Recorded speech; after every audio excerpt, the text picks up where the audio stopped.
Hello and welcome to फिजिका।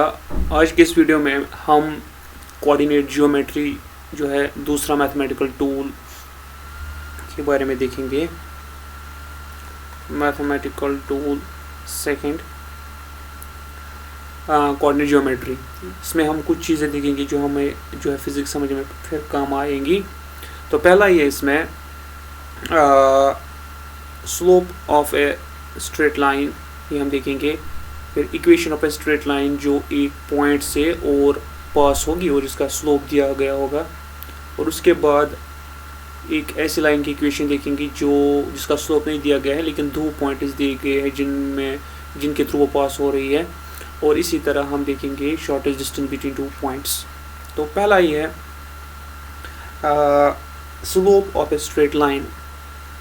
तो slope of a straight line हम पहले अगर हम देखेंगे तो सबसे पहले हम लेंगे एक कोऑर्डिनेट सिस्टम लेंगे हम। ये एक एक्सिस है और ये दूसरी वाई एक्सिस है और यहाँ पर है हमारा ओरिजिन। अब सपोज हमारे पास एक लाइन दी गई है। सपोज सिंपलिसिटी के लिए लाइन जो है एक ओरिजिन में पास हो रही है। अब जो ये लाइन ओरिजिन में पास हो रही है तो हमें देखना है इसका स्लोप क्या है। स्लोप मीन इसकी चढ़ाई कितनी है, इंक्लिनेशन कितनी है। तो उसके लिए हम इस पर एक पॉइंट लेंगे। इस पॉइंट से हम परपेंडिकुलर डालेंगे एक्स एक्सिस पे और इस से हम परपेंडिकुलर डालेंगे वाई एक्सिस पे।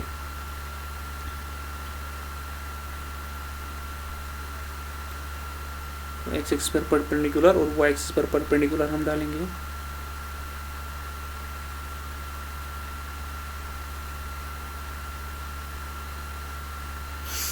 ऐसे अब सपोज इस पॉइंट के कोऑर्डिनेट्स जो है वो दिए गए हैं। सपोज इसके कोऑर्डिनेट्स है x1 y1। इस पॉइंट का नाम है, यानी कि ये x1 y एक्सिस से ये, यानी कि ये इस पॉइंट से जो है, हाँ, तो ये y एक्सिस से x1 डिस्टेंस की दूरी पर है और ये x एक्सिस से y1 डिस्टेंस की दूरी पर है ये पॉइंट।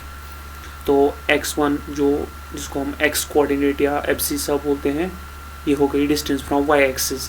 और इसको हम y कोऑर्डिनेट और ऑर्डिनेट बोलते हैं, it is the distance from x axis. अब इस लाइन का स्लोप जानने के लिए हमें ये हाइट चाहिए और हमें ये हॉरिजॉन्टल लाइन की डिस्टेंस चाहिए। तो ये जो हाइट है यहाँ पे ये है y1 और जो ये हॉरिजॉन्टल डिस्टेंस है ये है x1 इस कोऑर्डिनेट के मुताबिक। अब हम यहाँ पर ये एंगल देखेंगे। सपोज एंगल है थीटा। अब स्लोप जो है, स्लोप की जो बेसिक डेफिनेशन है वो है राइज ओवर रन। यानी कि जब हम हॉरिजॉन्टली एक यूनिट चलेंगे तो इतने में हम वर्टिकली कितना चढ़े हैं। क्योंकि जब एक पर्सन इस पॉइंट से लेकर इस पॉइंट तक जाएगा तो वो कुछ हॉरिजॉन्टली चला है और वो कुछ वर्टिकली चढ़ा है। अब स्लोप की डेफिनेशन, जब वो 1 मीटर हॉरिजॉन्टली चलेगा तो वो कितने मीटर्स ऊपर चढ़ा होगा, वर्टिकली चढ़ा होगा, उसको हम उस वैल्यू को हम जो है स्लोप बोलते हैं। फॉर एग्जांपल अगर चढ़ाई इतनी अगर फॉर एग्जांपल कम ही चढ़ा है, फॉर एग्जांपल अगर कम स्लोप है लाइन का, ऐसे लाइन जो है ज़्यादा हॉरिजॉन्टल है, तो ऐसे लाइन में जब हम 1 मीटर हॉरिजॉन्टली चढ़ेंगे तो हम वर्टिकली कम ही चढ़े हैं क्योंकि स्लोप कम है। तो इस लाइन का स्लोप जो है वो उस वैल्यू कम होगा। लेकिन अगर लाइन ऐसे स्लोप ज़्यादा है, इस लाइन में जब हम हॉरिजॉन्टली 1 मीटर चलेंगे तो वर्टिकली हम ज़्यादा चढ़े होंगे, तो इसका जो स्लोप है वो ज़्यादा होगा। तो slope is rise divided by run. Suppose यहाँ पर राइज जो है वो y1 है और जो रन है वो x1 है। तो स्लोप की डेफिनेशन इस लाइन के लिए जो बनेगी वो बनेगी y1 डिवाइडेड बाय x1। तो यह है बेसिक डेफिनेशन। अब इसी स्लोप की बेसिक डेफिनेशन को हम एंगल के साथ भी मिला सकते हैं। इन टर्म्स ऑफ एंगल अगर हम देखेंगे तो अब अगर हम इस ट्रायंगल में जाएंगे, हम यहाँ पे, तो ट्रायंगल में हम tan वैल्यू निकालेंगे।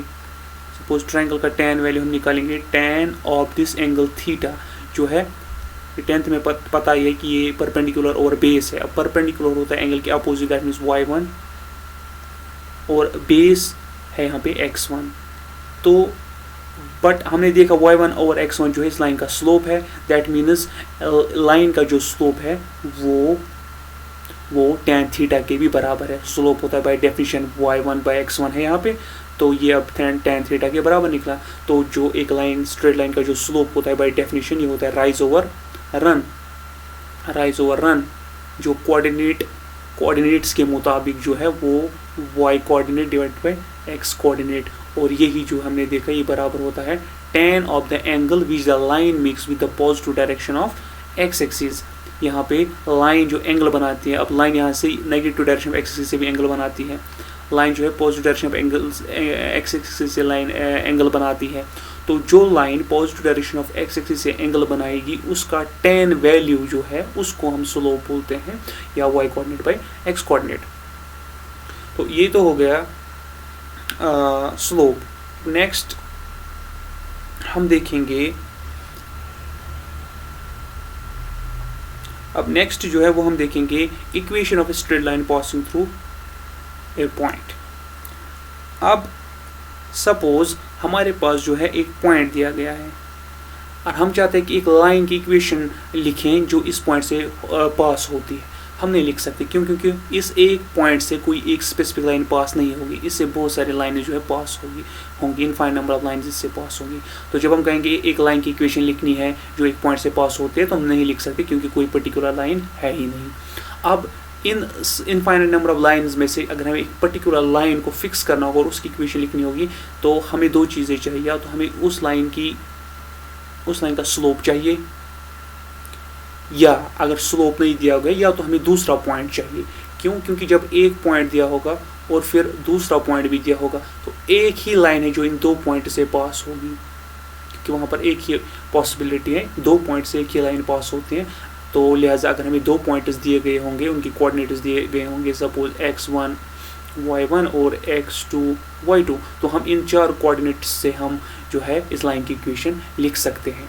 और दूसरा जो केस है वो है अगर एक ही पॉइंट दिया होगा तो उस केस में हम लाइन की इक्वेशन तब भी लिख सकते हैं, फिक्स लाइन तभी कर सकते हैं जब हमें उस लाइन का क्या दिया गया होगा, स्लोप m वैल्यू दिया गया होगा। तो पहले हम देखेंगे एक पॉइंट दिया गया है, एक स्लोप दिया गया है, तो लाइन की इक्वेशन क्या बनेगी। तो सपोज लाइन का स्लोप दिया गया है m और पॉइंट दिया गया है x1, y1।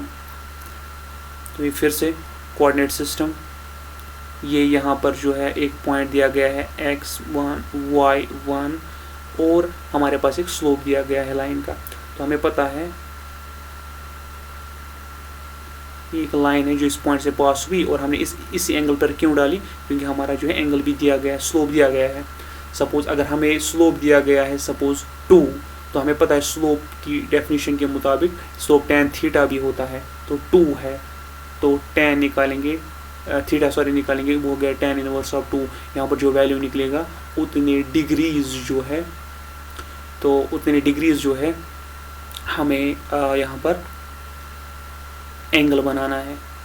तो जब हम उतनी डिग्रीज पर एंगल लेंगे हम यहाँ पे, तो हम एक लाइन को स्पेसिफाई कर सकते हैं। तो पॉइंट भी दिया गया है, अब लाइन एंगल भी दिया गया है, तो हम एक पर्टिकुलर लाइन डाल सकते हैं। अब इस लाइन की इक्वेशन क्या होगी वो हमें देखनी है। इस लाइन की इक्वेशन जो है वो होती है, उसके लिए फार्मूला याद रखनी है, y minus y1 equals slope x minus x1। तो वेयर y और x जो है ये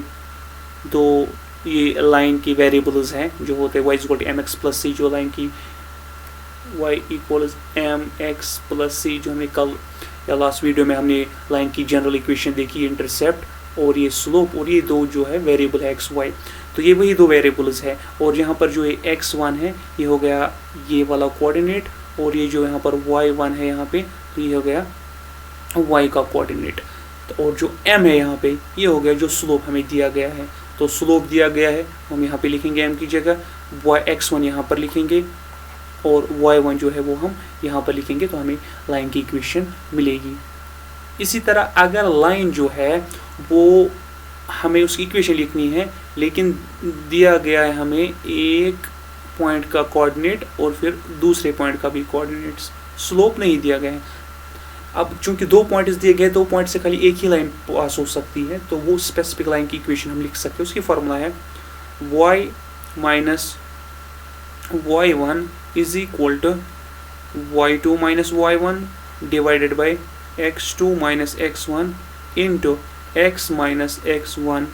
तो इक्वेशन हमें याद रखनी है, वेयर जो y1 है ये हम यहाँ से उठाएंगे, जो अब यहाँ पे y2 है वो यहाँ से उठाएंगे, y1 जो है ये हम यहाँ से उठाएंगे, x2 जो है यहाँ से, x1 जो है यहाँ से, इसी तरह ये वाला x1 जो है यहाँ से।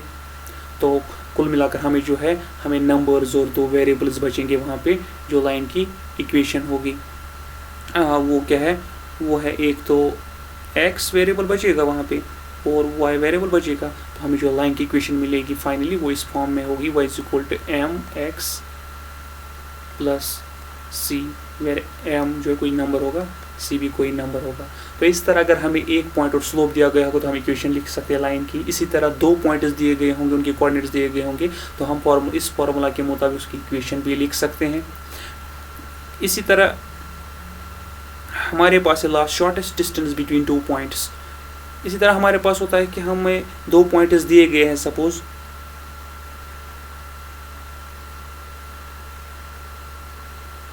हमें 2 पॉइंट्स में दिए गए हैं, सपोज अगर हम डायरेक्टली जो है ग्रिड सिस्टम यूज करें, यहाँ पे सपोज हमें 2 पॉइंट्स दिए गए हैं, एक पॉइंट है सपोज ये ओरिजिन है, यहाँ पे हमें 2 पॉइंट्स दिए गए हैं, सपोज यहाँ पे y एक्सिस और ये है यहाँ पे x axis.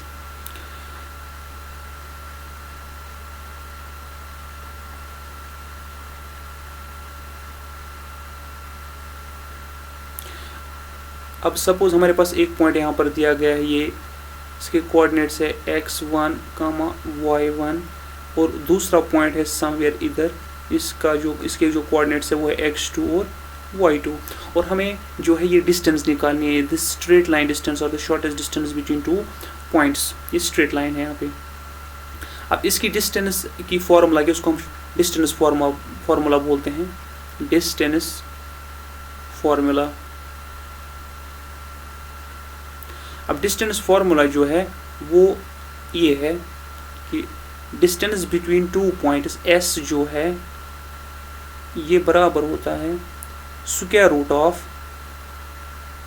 x2 minus x1 whole square plus y2 minus y1 whole square.